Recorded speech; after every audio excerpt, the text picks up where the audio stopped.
புத்தி சொன்னா தான் எனக்கு நிம்மதி. வயசு போனதுக்கே அடையாளம் யாருக்காவது புத்தி சொல்ல வேணும். என்ன புத்தி சொல்லலாம் என்று நினைக்கிறேன் என்றால், ஒரு பேச்சை அழகாக்குவது எது? ஒரு பேச்சை எப்படி அழகாக்கலாம்? இவ்வளவு காலம் மேடையில் இருக்கிறீர்களே, அதை பற்றி கொஞ்சம் சொல்லுங்களேன் என்றால், எனக்கு தெரிந்து பேச்சை அழகாக்குவது சத்தியத்தை தவிர வேறொன்றும் இல்லை.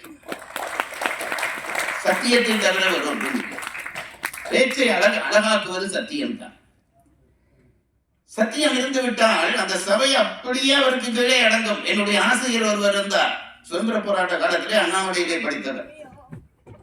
அவர் எனக்கு சொல்லுவார், மகாத்மா காந்தி ஒரு முறை மெரினா பீச்சுக்கு பேச வருகிறாராம். காலையில இருந்து கூட்டம் அலை மோதுகிறதாம்.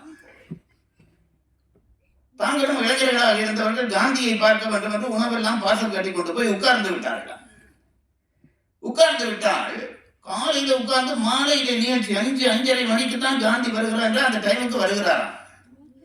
காந்தி வந்த உடனே பெரிய சத்தம். மெரினா பீச் முட்டை இருந்த கூட்டம் எல்லாம் சத்தம் போடுகிறது, காந்தி காந்தி என்ற சத்தம் போடுகிறது. என் ஆசிரியர் சொல்வார், சத்தியத்தின் பெருமதியை நான் அன்றுதான் உணர்ந்தேன் என்று சொல்லிவிட்டு சொல்லுவார், காந்தி இந்த மைக்குக்கு முன்னாலே வந்து நின்றார். வந்து நின்று விரலை வாயிலே வைத்து என்றாராம்.